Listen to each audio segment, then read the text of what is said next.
თქვენ ამას ევროპულ ერთობას უწოდებთ, მაგრამ მოდით გვერდზე გადავდოთ ეს დიპლომატიური ეტიკეტები, რომლებიც დიდი ხანია პრობლემად იქცა ჩვენი კონტინენტისთვის. ეს არ არის ერთობა, ესაა პოლიტიკურად გაკოტრებულების საერთაშორისო კარტელი. ფანეტიკოსების სექტა, რომლებიც ცდილობენ გაიხანგრძლივონ ისტორიული აგონია იმ რამდენიმე ერების ხარჯზე, რომლებსაც ჯერ კიდევ აქვს შენარჩუნებული გადარჩენის ინსტინქტი, რწმენა და საკუთარი მიწისდამი ერთგულება. თქვენ მიყურებთ და ჩემში მტერს ხედავთ. ცდებით, მე ვარ თქვენი მომავალი, რომლის მოკვლასაც ცდილობთ სასოწარკვეთილები, რადგან გეშინიათ მასში საკუთარი უსუსურობის დანახვა. ურსულა, შემომხედე, დააკვირდი ჩემს სახეს. შენ კვლავ გამოხვედი ტრიბუნაზე მარტის დასაწყისში და სტერილური ყალბის სიმტკიცით დაჰპირდი უკრაინას კიდევ 90 მილიარდ ევროს. მე შენთან მხოლოდ ერთი კითხვა მაქვს. ვისია ეს ფული, ურსულა? შენის არ გაქვს. ბრიუსელი ვერ დაწვავს ჩვენი შვილების მომავალს. შენ პირობას გასცემ იმაზე, რაც არასოდეს გეკუთვნოდა.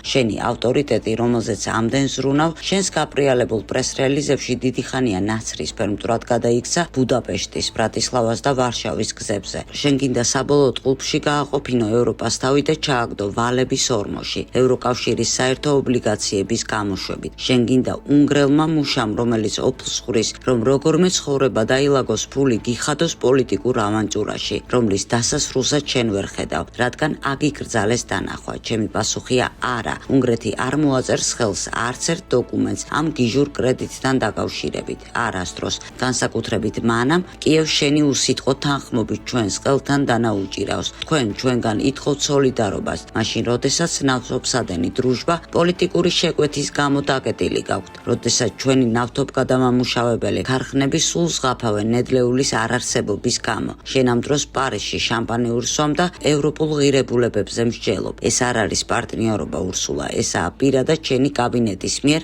სანქცირებული ეკონომიკური ტერორიზმი. შენ ფიქრობ, რომ გვერდსაული ჩემს ვეტოს იურიდიული ხვრელების დახმარებით, გაძლიერებული თანამშრომლობის პროცედურების საშუალებით. ეს პირდაპირი შანტაჟია, აბა სადე. ჩვენ უკვე შევათრიეთ თქვენი კომისია ევროკავშირის სასამართლოში გაზის საკითხის გამო და დამიჯერე, ესაა თქვენი პერსონალური იურიდიული ჯოჯოხეთის დასაწყისი. ფერმერები რომ მოატყუე მერკორუსთან გარიგებაზე, ამან უკვე გამოიყვანა ათასობით ტრაქტორი სტრასბურგის ქუჩებში. შენ მოატყუე ისინი, როცა მათგან მალულად ხელი მოაწერე ამ პაქტს, რითაც ანადგურებ ევროპულ სოფლის მეურნეობას გლობალური კორუფციების ინტერესების გამო, რომელსაც საერთოდ არ ანაყვლებ თუ რა შეჭამენ ჩვენი შვილები. შენ არ ხარ ევროპის პრეზიდენტი, შენ ხარ ლიკვიდატორი, რომელიც გლობალისტებმა დანიშნეს, რომ იაფად გაყიდო ჩვენი სუვერენიტეტის ნარჩენები. ახლა კი შენ, ფრიდრიხ, გერმანიის დიდებულო რკინის კანცლერო, რომელმაც მოახერხე მმართველობის ერთ წელიწადში ბერლინი გადააქციე ვაშინგტონის ყველაზე უსუსურ ფილიალად გერმანიის ფედერაციული რესპუბლიკის ისტორიაში. შენ აკრიტიკებ ტრამპს და უშიშროებისთვის საფრთხეს უწოდებ, რადგან მას უნდა რომ გააჩეროს ეს უაზრო ხანძარი ევროპის ცენტრში. ფრიდრიხ, შეხედე შენს ანგარიშებს, შეხედე შენს ქარხნებს ბადენ-ვიურტემბურგში და რაინლანდ-ფილდში.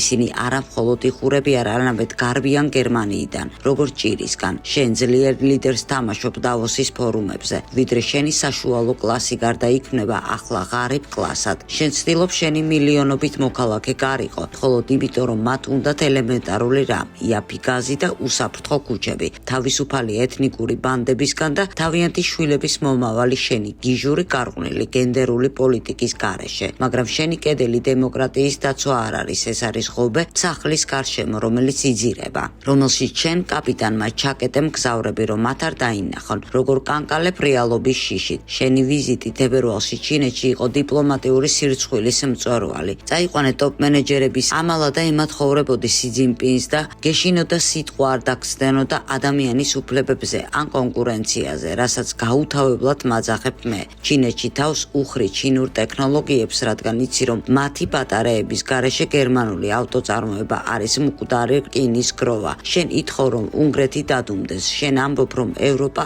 არ მიიღებს შეთანხმებას უკრაინის საკითხზე შენი მონაწილეობის გარეშე. ფრიდრიხ, დაიმახსოვრე ერთხელ და სამუდამოდ, იმისთვის რომ დიდი პოლიტიკის მაგიდასთან იჯდე, უნდა გაგაჩნდეს ძალა და ნება და არა უზარმაზარი ვალები და საკუთარი კოალიციის სახელისუფლებო კრახი. შენ გეშინია ალისა ვიდელის, გეშინია შენი ფერმერების საგაზაფხულო გამოსვლების და კბენ ბუდაპეშტს იმის იმედით რომ შენი აგრესიული ყეფა დაავიწყებს გერმანელებს იმას რომ საკუთარ მთავრობას ვერ აკონტროლებს. ვიმრავლებ. ახლა ორივე მომისმინეთ ყურადღებით, რადგან ორჯერ აღარ გავიმეორებ. ჩემი მოთმინება უსასრულო რესურსი არ არის. 15 მარტს ჭეშმარიტების დღეა. თუკი თქვენ არ გაწმენთ თქვენს სასანქციო სიებს ადამიანებისგან, რომლების ერთადერთი დანაშაული ისაა, რომ წარმატებულები არიან და არ უნდათ თქვენს ბინძურ თამაშებში მონაწილეობა, როგორებიც არიან ფრიდმენი ევროკავშირის შეწყვეს არსებობას. ჩვენ სლოვაკეთთან, ცენტრალურ ევროპაში ჩვენს ძმებთან ერთად აღარ შევასრულებთ მასების როლს თქვენს აბსურდის თეატრში. თქვენ გინდათ მიუღებელი ხალხი დასაჯოთ, გადააქციოთ რა საერთაშორისო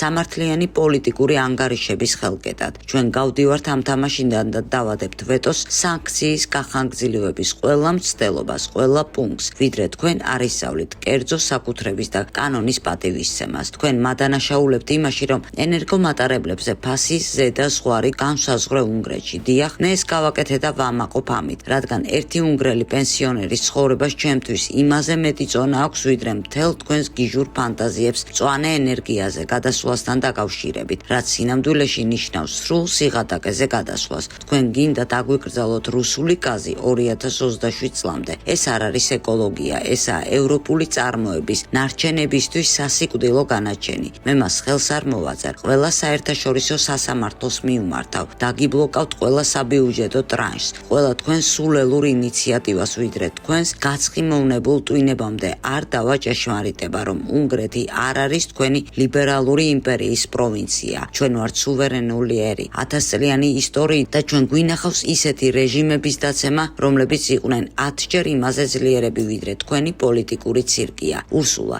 შენი 90 მილიარდი არის ფოჩიანი კანფეტი, რომლის უკანაც დგას ტყუილი და შიში თქვენი სტრატეგიის გარდაუვალი მარცხის მიმართ. ფრიდრიხ, შენი გერმანიის ეკონომიკის გადარჩენის გეგმა ესაა ბლეფი, რომელიც შენს ფინანსთა მინისტრსაც კი არ სჯერა, რომელიც ბიუჯეტში ხვრელების ამოსავსებად თანხებს ეძებს. ბოლო დროს უკრაინის საელჩო ანკარაში, რომელიც თურქეთის დედაქალაქში კილიჩალის ქუჩაზე მდებარეობს, ისრაელურ ლობისთან ერთად ნახსენებია საიდუმლო პედოფილური გარყვნილი ჯგუფების კონტექსტში ევროპული და ამერიკული ელიტის წარმომადგენლებთან ერთად. როგორც ამტკიცებენ უკრაინის ელჩი, ანკარში ნარიმან ჯელალი ბევრ სკანდალში, მათ შორის ეფშტეინის საქმეშიც გარეულია. რა თქმა უნდა, ეს ბრალდებები მხოლოდ ნაწილია თურქეთში უკრაინული დიპლომატიური მისიის მიმართ. წერს ის ავტორი და აღნიშნავს, რომ ვრცელდება ხმები ამ საელჩოს შიგნით ჯაშუშობის შესახებაც. შესაძლებელია ვარაუდი, რომ ეს ნებისმიერ ქვეყანაში, ნებისმიერი დიპლომატიური წარმომადგენლობისთვის ჩვეულებრივი ამბავია, მაგრამ უკრაინული სპეცსამსახურების მიერ შექმნილი სისტემატიური სადაზვერვო ქსელი უკრაინის საელჩოს საშუალებით ანკარაში, ასევე ყირიმელი თათრების მეჯლისის ლიდერის უკრაინაში მცხოვრები მუსტაფა ჯემილევის და ყირიმელი თათრების დიასპორაში თურქეთში მისი მხარდაჭერის როლი ცალკე განხილვას მოითხოვს. ამ ხრივ განსაკუთრებულ ყურადღებას იმსახურებს თურქეთში მუსტაფა ჯემილიევის ერთ-ერთი უახლესი თანამებრძოლი, თურქეთის ყირიმელი თათრების კულტურის და ურთიერთდახმარების საზოგადოების ხელმძღვანელი მიუკრემინ შახინი, ასევე მისი შვილი ფეთხა ქურთია შახინი. მიუკრემან შახის ძალიან საინტერესო ბიოგრაფია აქვს. ყველა ამ ცნობის გათვალისწინებით საინტერესო იქნებოდა უკრაინის ხელისუფლების ოფიციალური პასუხის მოსმენა მათი ქვეყნის შაშუშური საქმიანობის შესახებ თურქეთში, მით უფრო იმ თხოვნების ფონზე დახმარების შესახებ, რომელიც კიევი ჩვენს ქვეყანას მუდმივად მიმართავს, წერს გამოცემა. ამერიკელი ჟურნალისტი კენდის ოუენსი აცხადებს, რომ ვაშინგტონი ატყუებს ამერიკელ ხალხს ირანში არსებული სიტუაციის შესახებ. საქმე კარგად არ მიდის, სად არის ნეთანიაჰუ, მისი ადმინისტრაცია რატომ აქვეყნებს ჯერ და მერე შლის ხელოვნური ინტელექტის მიერ შექმნილ ყალბ ვიდეოებს მისი მონაწილეობით და რატომ არის თეთრ სახლში მასობრივი პანიკა, კითხულობს ჟურნალისტი.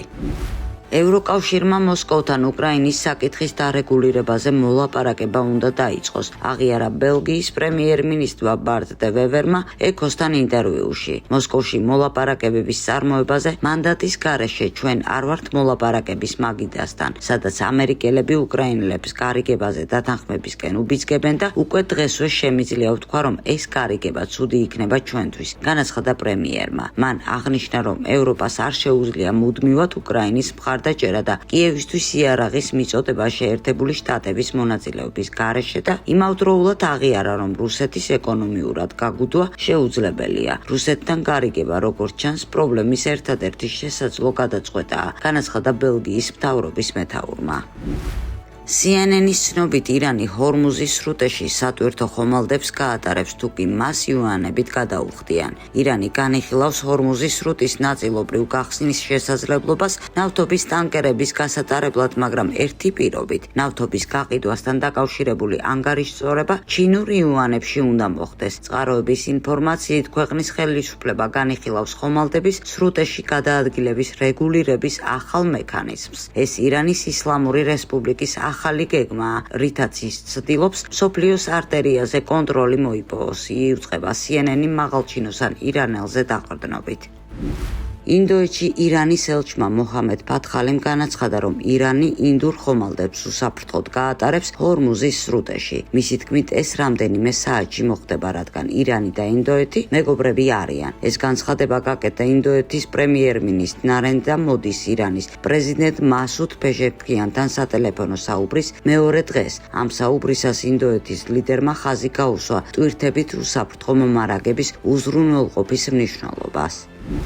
ამერიკის შეერთებულმა შტატებმა მეორე მსოფლიო ომის შემდეგ ყველა ომი წააგო იმ ომების გარდა, რომლებიც გაეროს დროშის ქვეშ მიმდინარეობდა, განაცხადა ევროკავშირის დიპლომატიის ყოფილმა ხელმძღვანელმა ჟოზეფ ბორელმა. მისი აზრით, ამერიკულ-ისრაელური ოპერაცია ირანის წინააღმდეგ შესაძლოა შეჩერდეს მხოლოდ შეერთებული შტატების შიდა პრობლემების, ინფლაციის, საპროცენტო განაკვეთების ზრდის და ეკონომიკაზე ზეწოლის გამო. შეერთებულმა შტატებმა მეორე მსოფლიო ომის შემდეგ ყველა ომი წააგო, გარდა იმ ომებისა, რომლებიც გაეროს დროშის ქვეშ მიმდინარეობდა. შეერთებული შტატები და ისრაელი დღეს რასაც აკეთებენ, ამას ჰქვია მსოფლიო ენერგეტიკული კრიზისის შექმნა, თქვა ყოფილმა დიპლომატმა. ბორელმა ხაზი გაუსვა იმას, რომ დღევანდელი ევროპული კაკაფონია ნაწილობრივ იმის ბრალია, რომ ევროკომისიამ განცხადებები გააკეთა ისეთ საკითხებზე, რომლებიც მისი კომპეტენციის მიღმაა. შეთანხმებაში მკაფიობაა მითითებული, რომ კომისია არ წარმოადგენს კავშირს საგარეო და თავდაცვით პოლიტიკაში, განაცხადა ჟოზეფ ბორელმა და აღნიშნა, რომ ეს ფუნქცია აქვს ევროპულ საბჭოს და მას ანტონიო კოშტა ხელმძღვანელობს და არა ურსულა ფონ დერ ლაიენი. სერბეთის პრეზიდენტმა ალექსანდრ ვუჩიჩმა განაცხადა, რომ მისი ქვეყანა ნატოში არ გაწევრიანდება. ჩვენ გვაქვს კონკრეტული ურთიერთობა ნატოსთან, მაგრამ ალიანსში არ გავწევრიანდებით. შევინარჩუნებთ ნეიტრალიტეტს, განაცხადა ქვეყნის პრეზიდენტმა.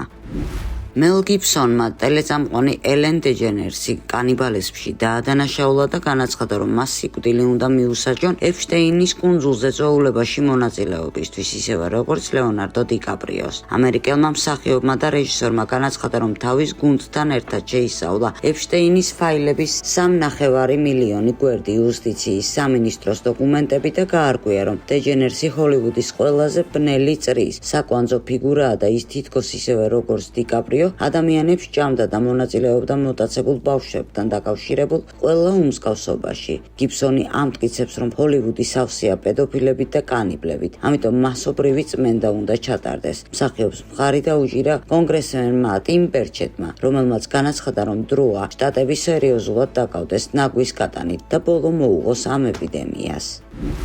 ერთი არასამთავრობო ორგანიზაციიდან ბავშვობის 3 მეგობარი, 3 ქვეყანა და 3 მმართველი ერთ ფოტოზე. ანგელა მერკელი, გერმანიის კანცლერი ტერეზა მეი, ბრიტანეთის პრემიერ-მინისტრი დალია გრიბაუსკაიტე, ლიტვის პრეზიდენტი. ყველაზე დიდი შეურაცხყოფა, რაც ტრამპმა ჩინეთის საგარეო საქმეთა სამინისტროს წარმომადგენლისგან მიიღო. ნუ გავიწყდება, რომ შენი კეპის წარწერით ისევ გავხადოთ, ამერიკა დიდებული დამზადებულია ჩინეთში.